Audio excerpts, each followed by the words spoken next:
Dear student, आज हम study करने जा रहे हैं ionic product of water, pH and pOH. सबसे पहले हम कुछ साथ साथ कॉन्सेप्ट बिल्डिंग करेंगे और फिर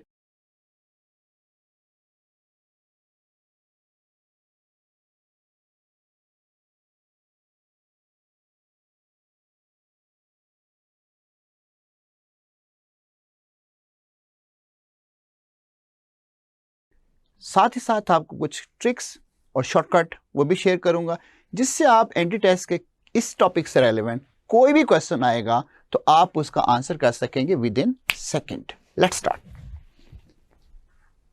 आयनिक प्रोडक्ट ऑफ वाटर को जब हम डिस्कस करते हैं तो प्योर वाटर जो है that is very weakly ionizable, weak electrolyte and that is feebly ionizable. तो ये जो दो पॉइंट है ये भी आपको याद रखने की जरूरत है। नेक्स्ट आप देखें, वाटर आयोनाइज होगा तो हाइड्रोजन आयन और हाइड्रोक्साइड आयन देते हैं। कीप इन माइंड कि हाइड्रोजन आयन वाटर में इंडिपेंडेंटली एग्जिस्ट नहीं कर सकते। हाँ, हाइड्रोजन आयन जो है वाटर के साथ जब कंबाइन होकर हाइड्रोनियम आयन की फॉर्म में एग्जिस्ट करते हैं। अब ये जो आयनाइजेशन का प्रोसेस होता है, इस आयनाइजेशन को हम नाम देते हैं ऑटो आयनाइजेशन या फिर इसको सेल्फ आयनाइजेशन का नाम देते हैं। आपको ये जो दो वर्ड हैं, ये दो वर्ड भी आपको याद रखने की ज़रूरत है। ये इससे रेलिवेंट भी आपसे एमसीक्यूज पूछा जा सकता है। इस तरह आप देखें, केसी की एक्सप्रेशन जब हम ड्राइव करेंगे according to law of mass action, जब हम अप्लाई करेंगे तो KC is equal to product के कंसंट्रेशन को ऊपर लिखेंगे, रिएक्टेंट के कंसंट्रेशन पे हम डिवाइड कर देंगे। तो यहाँ पे आप देखें प्रोडक्ट हमारे पास H पॉजिटिव और OH नेगेटिव है, ये आप ऊपर लिखा, वाटर की कंसंट्रेशन को आपने नीचे लिखा। वाटर जैसे मैंने मेंशन किया है कि फीबली आयोनाइजेबल है, इसका मतलब ये है कि बहुत ही कम आयोनाइज होता है। जब बहुत कम आयोनाइज होता है तो हम वाटर की कंसंट्रेशन को ऑलमोस्ट कांस्टेंट रखते हैं और उसी की बेस पे हम बात कर रहे होते हैं KW की। अब आप देखें KW की वैल्यू जो है वो क्या होगी, KW is equal to concentration of hydrogen ion and hydroxide ion, इन दोनों का प्रोडक्ट के इक्वल हो। ये बात भी आपको याद रखने की जरूरत है। अब इसमें देखें, ये KW is equal to hydrogen ion plus hydroxide ion, तो इसकी वैल्यू क्या होगी, दैट्स दिस वैल्यू। लेकिन इसमें एक खास बात जो आपको याद रखनी है वो ये कि यहां पर ये मैंने मेंशन किया हुआ है कि this value is at 25 degree Celsius. तो 35 डिग्री सेल्सियस पर KC की वैल्यू ये है और KW की वैल्यू ये। और आपसे ये जो यूनिट होते हैं, ये यूनिट भी आपसे पूछे जा सकते हैं।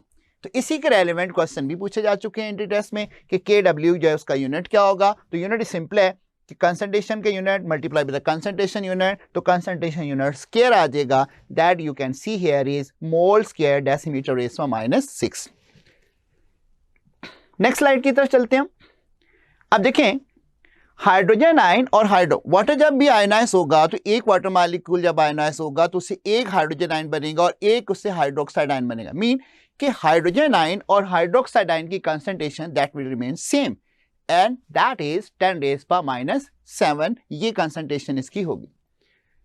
इसी तरह आप देखें, वाटर के लिए खास बात आपने याद रखनी है, जो इसके जो मैं यहाँ पे आपको एक कॉन्सेप्ट दे रहा हूं उसके रेलिवेंट आपको different question different anti test के प्लेटफॉर्म में पूछे जा चुके हैं और वो आपसे भी पूछे जा सकते हैं।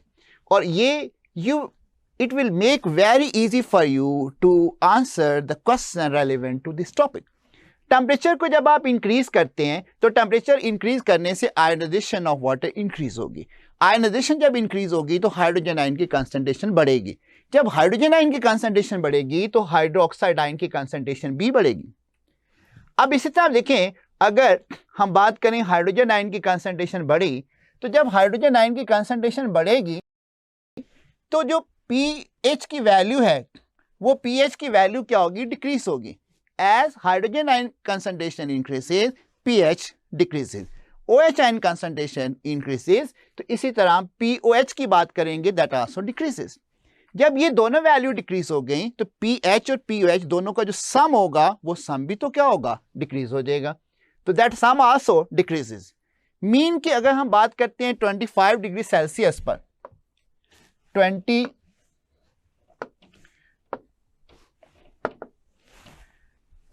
that's not selecting, sorry for that one.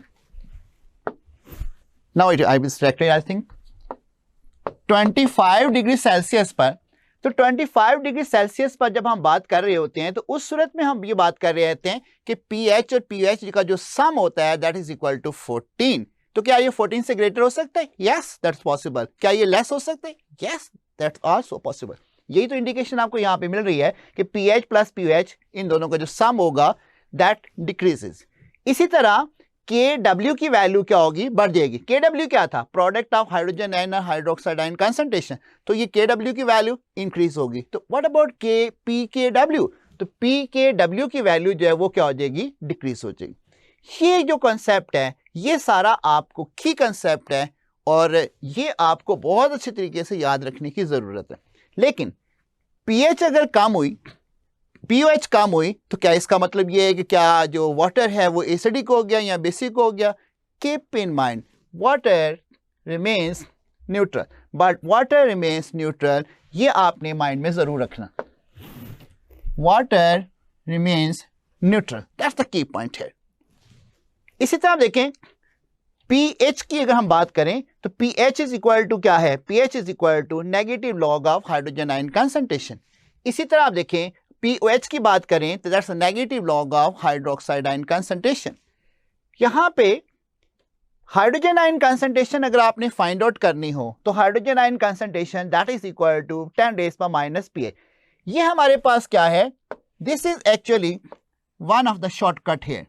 ये जो शॉर्टकट है ये आपको आगे चलकर बहुत काम आएगा। Keep in mind hydrogen ion concentration अगर 10⁻⁻ की सूरत में एक्सप्रेस की गई होगी तो दैट मीन 10⁻⁻⁴। तो जो यहाँ पे पावर होगी दैट इज pH। मीन कि अगर हाइड्रोजन आयन कंसंट्रेशन 10⁻³ होगी तो 3 उसकी क्या होगी? pH होगी। इसके रेलेवेंट आप क्वेश्चन भी मैं आगे चल के आपसे शेयर करूंगा। इसी तरह अगर हम बात करें pOH की, यहां पे हमें pOH लिख लेना चाहिए, इट्स बेटर। अगर हम बात करें यहां पर ये हाइड्रोजन आयन कंसंट्रेशन हो गई और हाइड्रोजन आयन कंसंट्रेशन, और यहां पे हम sorry for that one, now I have selected, यहां पे हम OH आयन कंसंट्रेशन की बात करें तो OH आयन कंसंट्रेशन तो यहां पे क्या होगा? 10⁻⁻⁴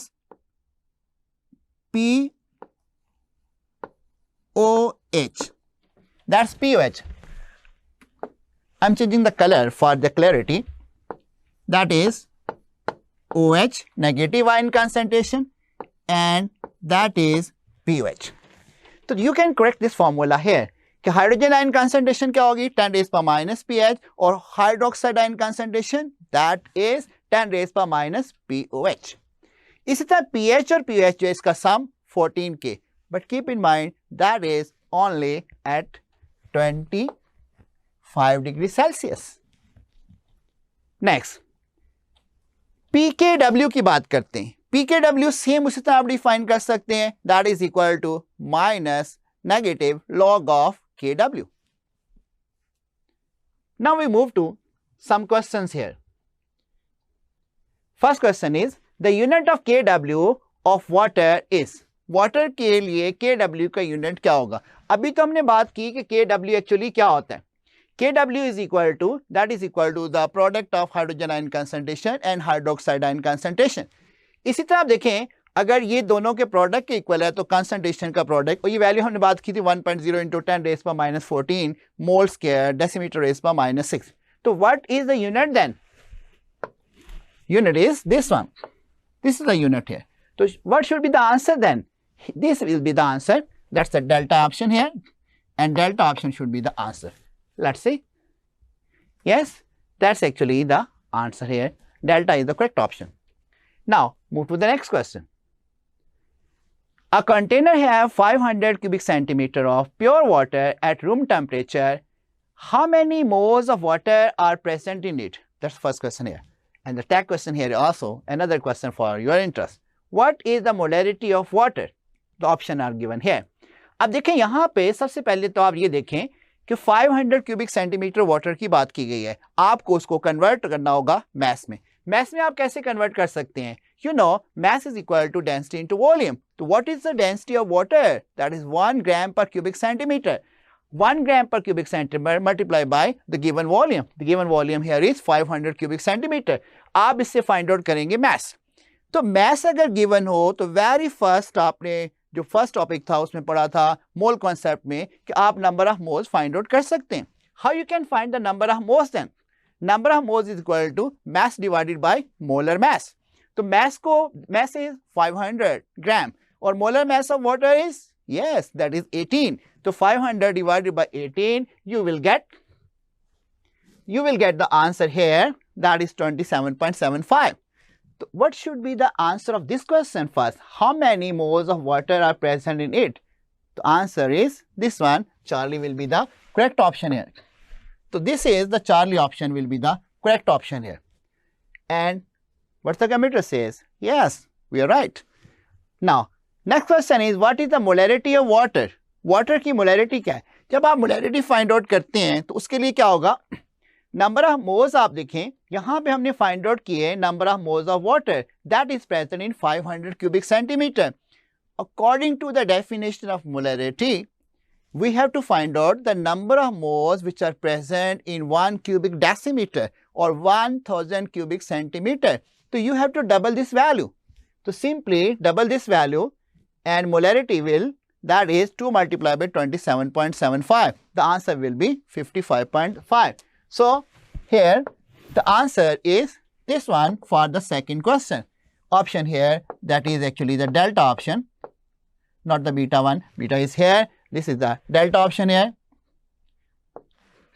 So delta option will be the correct option. Now see what the computer says. That is, what is the molarity of water? The answer is 55.5. Now we move to the next question. Kw for the water has maximum value at the temperature of, किस temperature पर maximum value होगी? Temperature are given here. आपने शुरू में पढ़ा कि जो temperature increase करते हैं तो Kw की value increase होगी. तो ये आपको कंसेप्ट आपको माइंड में होना चाहिए. यहाँ मैक्सिमम वैल्यू पूछी है तो हमें देखना होगा मैक्सिमम टेम्परेचर गिवन क्या है. तो मैक्सिमम टेम्परेचर इज 100. तो ये हमारा कॉन्सेप्ट बिल्डिंग थी कि टेम्परेचर इंक्रीज होता है. तो टेम्परेचर इंक्रीज होने से Kw की वैल्यू इंक्रीज होगी और Kw की वैल्यू इंक्रीज होगी तो टेम्परेचर सबसे ज़्यादा मैक्सिमम वैल्यू कब होगी? मैक्सिमम टेम्परेचर पर. मैक्सिमम टेम्परेचर यहाँ पे आप देखें क्या है. Maximum temperature here you can C is 100 degree Celsius. That should be the answer then. Let's check. Yes, that's our answer. Means the temperature increases, Kw increases, the maximum value, maximum temperature from the given value is 100 degrees Celsius. Now move to the next question. On increasing the temperature of water, we observe. These are all factors we have already studied in the first slides. Decrease in pH, hydrogen ion concentration increases, pH decreases. That's right one. Mean this is correct statement given here. Increase in Kw, yes, hydrogen ion concentration increases, hydroxide ion concentration increases, and their product also increases. Their product is Kw. So Kw, that Kw increases. Water remains neutral. Yes, even with the change in pH, water remains neutral. There is no acidic or basic nature observed in water. It means that all of these are the correct statement given here. The question was on increasing the temperature, temperature of water, we observe. What we observe? All of these factors are observed. So the correct option should be the delta option. Yes, that the delta option is the correct option. Now move to the next question now. Select the wrong statement. You have to select the wrong statement here. pH of a solution cannot exceed 14. Normally it is considered that pH और pH दोनों का जो सम होता है वो 14 के equal होता है और अगर हम कहते हैं pOH की वैल्यू 0 हो जाती है तो pH की वैल्यू 14 होगी. क्या ये 14 से बढ़ सकती है? फर्स्ट स्टेटमेंट यही है कि pH of a solution cannot exceed 14. Be careful. This is very key word here. Cannot exceed 14. At 25 degrees Celsius acidic solution and has pH value less than 7. Yes, with the help of pH value, you can judge whether the solution is acidic or basic. If the pH value is less than 7, then solution is acidic, greater than 7, that is basic, equal to 7, that's neutral. pOH of a solution can be 0. Yes, it can be. pH plus pOH is equal to pKw. pKw is what? That is equal to 14. Mean ki pH plus pOH is equal to 14. But that's given here. Mean at 25 degrees Celsius. At 25 degrees Celsius, that's true. So, which is actually the wrong statement given here? That is the first one. Why that is first one? Look here. pH, that can be negative value. And it can also be 0. And it can be between 0 to 14, but at 25 degrees Celsius. Keep in mind, it can also be greater than 14. Here, cannot be. So, this is actually the wrong one. So, you have to select the wrong statement. So, our option should be A. Let's check it. Yes, we are right. Our correct option is alpha. Now, next question is, pH of the solution changes from 6 to 3, then increase in the hydrogen ion concentration will be. इसमें खास बात अगर आप देखें यहाँ पर, increase in hydrogen ion concentration, that should be increase. Why? pH decreases, hydrogen ion concentration increases. अब आप देखें how many times that increases. उसके लिए मैंने आपसे ऑलरेडी शॉर्टकट शेयर किया था. ये आप देखें pH जो है वो डिक्रीज हो रही है. pH डिक्रीज होगी तो वेरी सिंपल कि हाइड्रोजन आयन कंसंट्रेशन बढ़ेगी.